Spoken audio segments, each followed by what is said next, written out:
Buongiorno e benvenuti con l'informazione di Telefriuli. In apertura alla cronaca, un operaio di 35 anni è rimasto folgorato questa mattina mentre stava eseguendo dei lavori di manutenzione nello stabilimento della Fantoni di Osoppo. Ha riportato diverse ustioni e le sue condizioni sono molto serie. Ci dice tutto in questo primo servizio. Alberto Comisso. Infortunio sul lavoro questa mattina alle 8 alla Fantoni di Osoppo. Un operaio straniero di 35 anni alle dipendenze di una ditta esterna è rimasto folgorato mentre con un collega stava eseguendo la manutenzione della cabina di derivazione dello scambio tra l'alta e la bassa tensione. Per causa in corso di accertamento dei carabinieri di Osoppo, supportati dai tecnici dell'azienda sanitaria, il 35enne, che si trovava a 3,5 metri di altezza all'interno di un cestello, ha toccato la linea elettrica di media tensione con uno dei cavi che sarebbe dovuto essere attaccato e che era stato passato dal collega. La scossa è stata fortissima, tanto che l'operaio è stato sbalzato fuori dal cestello, ma essendo imbragato è rimasto a penzoloni, sospeso in aria. Immediata la richiesta di soccorso. Alla Fantoni di Europa Unita è subito intervenuto personale del 118 con i vigili del fuoco del distaccamento di Gemona. I sanitari, dopo aver stabilizzato il 35enne, che era ancora cosciente, l'hanno trasportato all'ospedale Santa Maria della Misericordia di Udine e ha riportato alcune ustioni. Le sue condizioni sono serie. L'azienda di Osoppo, in attesa che venga fatta chiarezza sull'accaduto, al momento ha preferito non rilasciare dichiarazioni. La cronaca ancora con un colpo da 10.000 euro alla Degli Uomini Primo, azienda di lavorazioni legno di via Canal del Ferro a Venzone. Nella notte trascorsa ignoti sono riusciti a penetrare all'interno del sito produttivo rubando 70 metri di cavo elettrico e 50 metri di cavo per collegamenti, poi sono fuggiti facendo perdere le proprie tracce. Indagano i carabinieri di Venzone. 2 uomini di 47 e 24 anni sono stati denunciati dai carabinieri per guida in stato di ebbrezza e controlli effettuati ieri dai militari della compagnia di Palmanova tra Corno di Rosazzo e Manzano hanno portato a sorprendere 2 automobilisti che erano alla guida dei rispettivi veicoli con un tasso alcolemico di 1,2 mg per litro di sangue. Ad entrambi è stata ritirata la patente. Voltiamo pagina, cerimonia oggi al Malignani di Udine per lo scoprimento della targa della biblioteca intitolata Pierluigi Cappello, grande poeta scomparso recentemente che fu anche allievo di questa scuola. A ricordarlo sono stati i ragazzi con un video, un percorso letterario. Sentiamo tutto nelle interviste appena realizzate. Come è nato questo percorso che ha portato alla targa di Pierluigi Cappello nella biblioteca del Malignani? È nata come una presenza che abbiamo sempre sentito all'interno della scuola da parte di un ex allievo che ha fatto un suo percorso faticoso nella vita, prestigioso nella cultura. Abbiamo realizzato questo video di 12 minuti che valorizza molto alcuni ragazzi che hanno avuto la sensibilità di farlo. Una cerimonia oggi, abbiamo detto, semplice e significativa, come ci immaginiamo fosse la vita di Pierluigi Cappello. Era un ragazzino, no? Di 16 anni, 17 anni, che mi è arrivato su una sedia a rotelle ed era la prima volta che in classe avevo un ragazzo con questo problema. Quindi io l'ho conosciuto non come un poeta, ma come un ragazzo che ha dimostrato nella sua scrittura, nei temi, nelle interrogazioni, una grande apertura, un grande interesse e una grande capacità di scrittura. Ho apprezzato gli studenti, perché loro si sono impegnati studiando Cappello, ma si sono anche impegnati a produrre qualcosa che supporti la figura di Cappello. Quindi hanno fatto un loro prodotto culturale. Bellissima iniziativa, soprattutto in Unitis. La politica con l'intervento ieri sera a screenshot di Furio Onsel, oggi consigliere regionale del gruppo misto, che ha confessato anche la voglia di rimettersi in campo nel prossimo futuro nella Udine che l'ho visto per 2 volte sindaco. Sentiamo. Ma lei tornerebbe a impegnarsi per Udine? Ma certo. Cioè come? Beh, candidandosi a sindaco? Beh, insomma, adesso candidarmi a sindaco non dipende da me. Perché... Ma le farebbe piacere? Ma certamente, diciamo, è qualche cosa che penso ancora di saper fare, di poter fare, però è chiaro che queste cose devono essere appunto condivise in modo da tutti. Uno dei principi gliel'ho già detto, cioè se speriamo, diciamo, di vincere è non frammentandoci. Quindi l'ultima cosa che io vorrei fare è mettere avanti una, diciamo così, ambizione che possa essere divisiva. Cioè, è evidente che l'attuale governo della città non ha una visione, non ha una strategia. L'importante è portare un po' di slancio, no? Un po' di slancio veramente di entusiasmo, e l'importante è portare l'unità. Perché si parla di un altro rettore, si parla di De Toni, non so Sì, se... certamente, diciamo, una persona che ha esperienza. Federica è imbattibile? Sì o no? È molto forte, molto forte. Ma io credo che il Partito Democratico sia, diciamo, un partito che purtroppo non ha ancora trovato una sua vocazione né a livello nazionale né a livello regionale così forte da poter scaldare il cuore di un elettorato. Andiamo ora a Corno di Rosazzo, inaugurata dopo 2 anni la Fiera del Vino, interrotta per la questione della pandemia. Si è parlato anche delle eccellenze enogastronomiche del marchio Io sono FVG, che pochi giorni fa era stato anche criticato dal primo cittadino di Udine. Sentiamo.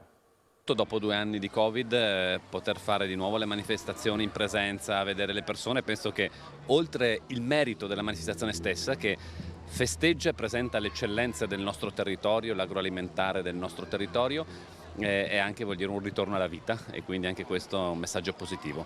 Qui proprio sta come nasce il marchio Io sono Friuli Venezia Giulia, cioè le eccellenze della nostra terra che si propongono su una vetrina internazionale, però che partono dal territorio, quindi manifestazioni come questa la rappresentano perfettamente. Il vino è un'eccellenza del Friuli Venezia Giulia, che appunto si affaccia al mondo, non si affaccia soltanto alla regione o all'Italia.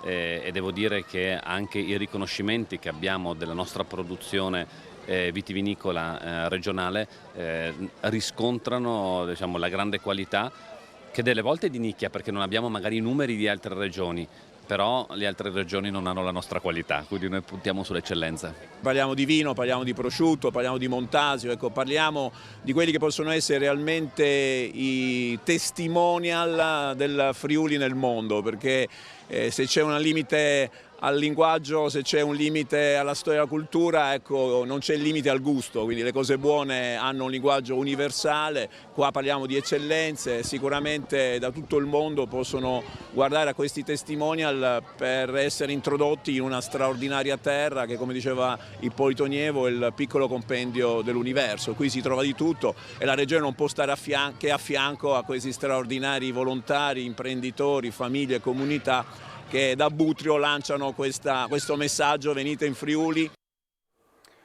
A Cividale è aperta fino al 3 luglio una mostra sui giganti del Sinis, antichissimo complesso monumentale sardo, nell'ambito di un gemellaggio con la Fondazione De Claricini Don Parker. I giganti del Sinis sono un complesso monumentale della Sardegna occidentale risalente a più di 3000 anni fa. La loro storia è raffigurata nei pannelli di una mostra aperta fino al 3 luglio al Museo Archeologico di Cividale. L'iniziativa nasce dal gemellaggio tra le fondazioni De Claricini di Moimacco e Monteprama di Cabras. Questo gemellaggio risale a molti anni fa, perché Anthony Muroni, che è il presidente della fondazione Monteprama di Taros Cabras, fa parte già di tutte le nostre manifestazioni da 25 anni a questa parte. Noi ovviamente ospitiamo Monteprama, i giganti e tutto il loro sito archeologico, che ovviamente è nuragico. Noi presenteremo invece il nostro brand, che sono i Longobardi e il territorio del Cividalese. La partnership con la Fondazione De Claricini nasce dalla necessità di aprire due regioni autonome, di aprire la collaborazione fra 2 regioni autonome come Sardegna e Friuli, che hanno tante cose in comune, sono terre di frontiera, sono terre che hanno entrambe una lingua minoritaria riconosciuta e che hanno un complesso di esperienze che possono integrarsi in una combinazione di scambio di esperienze, ma poi in futuro anche in esperienze comuni da fare fuori dai mercati italiani. In un futuro aprile, ultimo evento per il cartellone dedicato al centenario pasoliniano, la scrittrice Dacia Maraini, autrice di Caro Pierpaolo, ha ricordato e ha raccontato l'amico, poeta, scrittore, regista, intellettuale, soprattutto l'uomo, ovvero Pierpaolo Pasolini. Sentiamo.